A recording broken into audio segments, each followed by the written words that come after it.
আমার সামনে শ্রদ্ধেয় এমপি দাদা দিদিদের জানাই আমার অন্তরের অন্তর্গর্ভ থেকে এক লাখ শুভেচ্ছা, ভালোবাসা ও সম্মান, এবং আমার সহপাঠীদের আমার খুব বড় ভালোবাসা।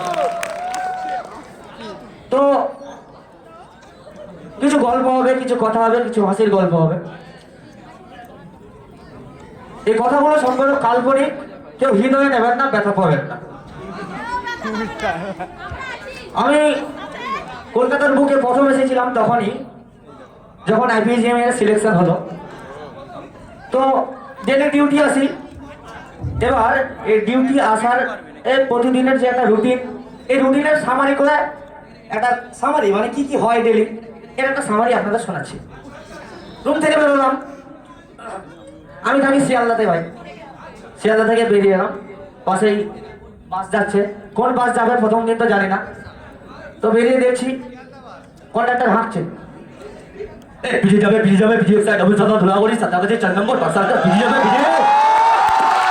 দেখে আমি এবার বাসটা চলন্ত অবস্থায় আছে। ও দাদা দাঁড়ান দাঁড়ান দাঁড়ান। ও বলছে উঠলে উঠুন, না উঠলে না উঠুন। এটা কেমন কথা, মনটা তখন খারাপ হয়ে গেল, রাগ হয়ে গেল। এবার সামনে দেখছি একটা মেয়ে আছে, বলছে ও দাদা দাঁড়ান। বলছে আসতে লেডিস। ও ভাই, তখনই আমি বুঝলাম যে লেডিস ফার্স্ট এই কথার বাস্তবতা কতটা। যাই হোক, বাসে তো উঠলাম, কন্ডাক্টরের উপর একটু রাগ হয়েছে। তো তারপরে একটা ফেরিওয়ালা উঠলো, শনপাপড়ি বিক্রেতা।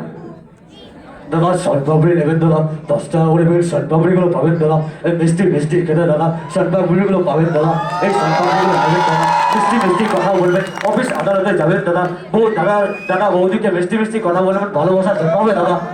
এই দেখে দাদা একটা আমি শনপাপড়ির প্যাকেট কিনলাম, যা খেয়ে সত্যি মনটাও মিষ্টি হয়ে গেল। তো তারপরে ভাই পারভেজ বন্ধু নেই। আচ্ছা, পারভেজ বন্ধুকে দেখছি উঠে ও এক জায়গায় বসে আছে। দেখে আমার মাথা খারাপ, আসলে একটু মোটা দেখতে। তো লেডিস সিটে একটা পাতলা করে মেয়ে বসে আছে, ওর কোলে দেখছি ও বসে আছে। দেখে আমার মাথা খারাপ। এবার কন্ট্রাক্টরের সঙ্গে মেয়েটার বিশাল ঝামেলা। এই কি হচ্ছে এগুলো, আপনি এখানে কেন বসে আছেন, ঠিক জায়গায় বসুন। বুঝে দাদা বেশি মাতব্বরি করবেন না, আপনি বলছেন এখানে বসে থাকতে। আমি বলেছি মানে কি বলতে চাইছেন আপনি? বলছে আপনি তো বলেছেন নিজ মাল নিজ দায়িত্বে রাখুন। তো ভাই ঠিক আছে, চলে এলাম, এক সাইডে নামলাম। এখানে এসে আরেক ঘটনা দেখছি, এক সাইডে এসে দেখছি মাসিরা দাঁড়িয়ে আছে। বললাম আরেক সমস্যাতে, এই শোনাই দেনা মাথা খারাপ। আরে দেখো মাসি, আমি কিন্তু পিজি স্টুডেন্ট, ডেলে ডেলি টাকা দিব নাকি? যত সব সমস্যা তোদের মাসিদের কাছে আসতে সব সমস্যা নাকি? গার্লফ্রেন্ড বলে টাকা দেবে। ঠিক আছে ভাই, আমি বলেছি দেখো এরকম করবে না, জীবনে টাকা কিন্তু। শিবুরা ছিল আমার সঙ্গে, ওদের নিয়ে যাবো দিয়ে। তারপর আমার একটা গিফটের পেন ছিল পকেটে, দাদা 50 টাকা আমার। সালা পেনটা বের করে ঢুকিয়ে নিল। যাই হোক, তারপরে সেদিন মাইক্রোবায়োলজি রিসেপশনে আমার ডিউটি ফার্স্ট। তো মাইক্রোবায়োলজি রিসেপশনে এসে বসলাম। একজন বয়স্ক বৃদ্ধ দাদু এসেছেন। দাদু আপনার প্রেসক্রিপশনটা দিন। কি বলছো প্রেসক্রিপশন? ওটা আবার কি? এটা প্রেসক্রিপশন না দাদু, প্রেসক্রিপশন। তো বুঝতে পারে না। আমি বলছি আপনার 2 টাকার টিকিটটা দিন। তো পকেট থেকে বের করছে, এটা আমার আইফোন। আইফোন মানে আমার ফোন আর কি। এই করে 2 টাকা বের করে আমাকে দিচ্ছে। মাথা করে 2 টাকার টিকিট দিলে 2 টাকা খুঁজেও দিচ্ছে না বাবা। এই ঘটনা। যাই হোক, এবারে পারভেজ বন্ধুর সঙ্গে আপনাদের পরিচয় করালাম, দুঃখের বিষয় নেই। তো পারভেজকে নিয়ে কিছু গল্প হয়ে যাক। পারভেজ বন্ধুর বিয়ের জন্য বউ দেখতে গেছে, ঠিক আছে। এবার ভরা মজলিসে মেয়ে বলে উঠছে ছেলে আমার পছন্দ না। আচ্ছা বাবা, ছেলে যখন পছন্দ না, মেয়ে বলেছে এটা মেনে নেওয়া যায়। পারভেজের বাপ উপস্থিত আছে এখানে, বলছে মারে ছেলে তো আমারও পছন্দ না, নিজের ছেলে বলে ফেলতে পারছি। ঠিক আছে, তারপর পারভেজের বিয়ে দিয়ে কিন্তু হয়ে গেল একটা অন্য মেয়ের সঙ্গে। ভালো খবর। বিয়ে হওয়ার পরে পারভেজ কিন্তু খুবই সন্তুষ্ট চারিদিক দিয়ে। আমার সাথে একদিন চা খাচ্ছি, তো দুঃখ প্রকাশ করছে, ভাইরে আমার জীবনে অনেক দুঃখ। কি দুঃখ রে? বলছে মোটর সাইকেলের দোকানে গেলাম, শ্বশুরকে বললাম মোটর সাইকেল দিব, যেটা চাইলাম ওটাই দিল। এবারে গাড়ি নিতে গেলাম, যেটা চাইলাম ওটাই দিল। বাড়ি নিতে গেলাম, যেটা চাইলাম ওটাই। আরে দুঃখটা কোথায় তোর বল? বলছে আর বলিস না ভাই, আমার শ্বশুরের 5টা মেয়ে, তবু আমার শ্বশুর আমাকে বললো না একবারও বাবা আমার 5টা মেয়ে, তোমার যেটা পছন্দ তুমি সেটা নিয়ে নাও। তো ঠিক আছে, এবার বিয়ে হলো, পারভেজের বাচ্চা হয়েছে। পারভেজের বউ পারভেজের বাচ্চাকে পড়াচ্ছে, ঠিক আছে, যে বাবা মানে ইংলিশ গ্রামার ফিউচার টেন্স পড়াচ্ছে। একটা সেন্টেন্স বলছে, one day your father's character will be good. এটা কোন টেন্স? তো পারভেজের বাচ্চা বলছে এটা ফিউচার ইম্পসিবল টেন্স। ঠিক আছে, এবার মা মা এমন একটা শব্দ যেটা শুনলেই আপনার হৃদয়ের মধ্যে সম্মান, ভালোবাসা, মানে হৃদয়ের মধ্যে একটা আলাদাই অনুভূতি। তো বর্তমান যুগে মানে এই মায়ের মা প্রচলনটা অনেকটা কমে গেছে আর কি। ডিজিটাল যুগ, বুঝতে পারছেন। এখন মম আর মাম্মি ছাড়া তো চলে না বেশিরভাগ জনের। ডবল এক্সেল হাই পাওয়ার ইন্দুর মারা গ্যাস যেমন বিক্রি করলে গ্যারান্টি সহকারে বলে যে দাদা খেলেও মরবে না খেলেও মরবে, তেমন আমি গ্যারান্টি সহকারে বলছি ওই মেয়েদের কানের গোড়ায় 90 ডিগ্রি হয়ে গেলে একটা থাপ্পড় বলেন 1 সেকেন্ডে 4 বার বলবে মা মা মা মা ও মা। যে মেয়েরা মাকে মম বলে তারা মাসিকে কি বলে বলেন তো? ছোট মাসিকে মিনিমাম, বড় মাসিকে ম্যাক্সিমাম। বলো বন্ধুরা, এবার বর্তমান যুগে হেলমেট নিয়ে কিন্তু খুব চলছে একেবারে ট্রাফিকে। হেলমেট পরা বাধ্যতামূলক। তো এই ইউসেন গেটের সামনে আমি বাইক নিয়ে আসি, আমার পাশে একজন মানে সিগন্যাল আছে, দাঁড়িয়ে আছে আর কি। এবার হেলমেট পরে আছে, মাথাটা এরকম করে চুলকাচ্ছে কিন্তু হেলমেটের উপর। দাদা এটা কি করছেন আপনি? বলছে আমার মাথাটা চুলকাচ্ছে। এটা আবার কেমন কথা? তখন আমাকে উত্তরে কি বলছে জানেন? আপনার যখন পেছনে চুলকায় তখন কি প্যান্ট খুলে চুলকায়? তো যাই হোক, সদ্য বিবাহিত মানে নতুন বিয়ে হয়েছে আর ইন্ডিয়া ক্রিকেট টিম, এর মধ্যে একটা কমন ডায়লগ কি বলেন তো? হ্যাঁ, আজ বোধহয় চান্স আছে।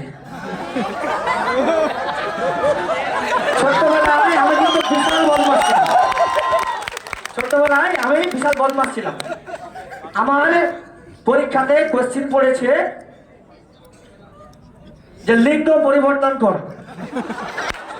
তো আমি উত্তরে কি লিখেছি জানেন? কোটি টাকা দিলেও সম্ভব না।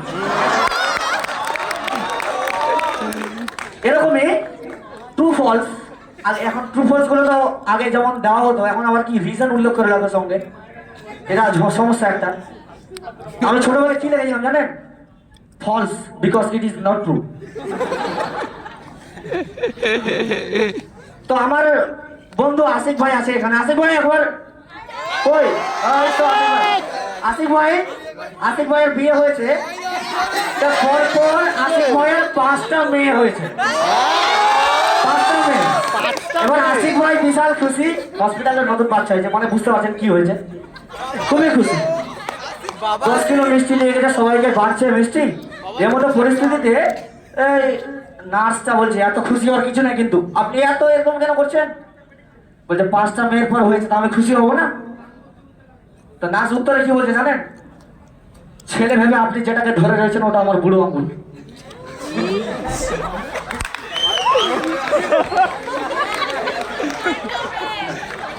আচ্ছা, মেয়েদের মধ্যে কারা নোবেল পাওয়ার যোগ্য বলেন তো?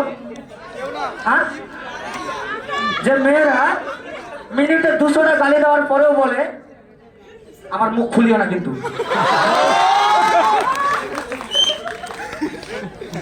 তো আমি আমার মায়ের নামে একটা হোটেল দিলাম, ঠিক আছে? তো হোটেলের নাম লিখেছিলাম মায়ের দোয়া হোটেল।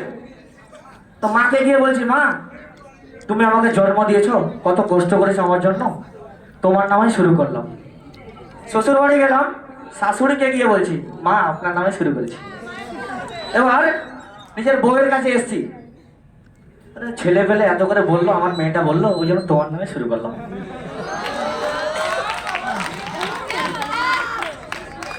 তো ইস্তাক ভাই, ইস্তাক ভাই এনে কিনে হয়ে একটা ইস্তাক ভাই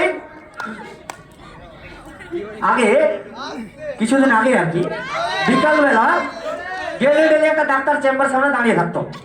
ঠিক আছে, ডাক্তার কিন্তু ডেলি লক্ষ্য করছে কিন্তু কিছু বলছে না। একদিন হাতে নাতে ধরে ফেলেছে। এই কি ব্যাপার বলুন তো, আপনি ডেলি ডেলি এখন দাঁড়িয়ে থাকছেন কেন বলেন তো?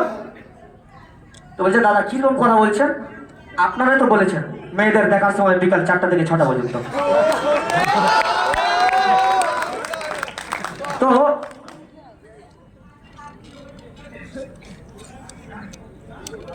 আমাদের মধ্যে অনুপস্থিত রয়েছে, দুঃখের সহিত বলছি, আমাদের প্রতীক ভাই অসুস্থ। যে নিয়ে তার খুবই উত্তেজনা ছিল, কিন্তু অসুস্থতার জন্য উপস্থিত হতে পারেনি। তো তার সুস্থতা কামনা করি। তো প্রতীক ভাইয়ের একটা গার্লফ্রেন্ড ছিল, নাম হলো পাখি। তো প্রতীক ভাই টাকার অভাবে কেরালা খাটতে চলে গেছে।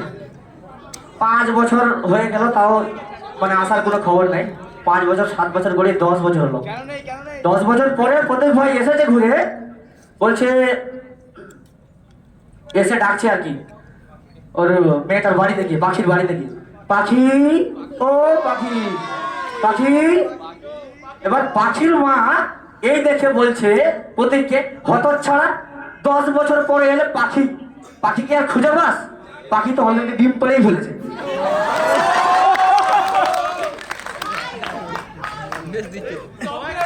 আর ডিম করবো না, লাস্ট একটাই, ঠিক আছে?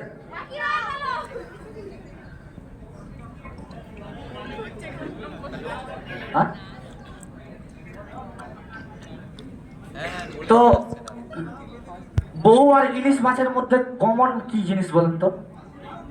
তো ওই না, আপনার তো বউ আছে, আমার নাই, বউ আছে।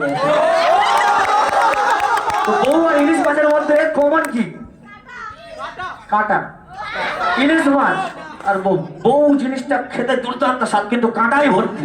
ঠিক আছে, ধন্যবাদ আপনাদের, অসংখ্য ধন্যবাদ। লাস্ট মুহূর্তে একটা সাইড দিয়ে আমি নিজের এই পারফরমেন্স আজকে শেষ করছি। না वफा होगी ना वफा की बात होगी, ना वफा होगी ना वफा की बात होगी, अब तो सिर्फ इतिहास रचना होगी, अब तो सिर्फ इतिहास रचना होगी, और वो इतिहास IPJAMR की जस्ट 2025 को लेकर लिखा होगी। धन्यवाद।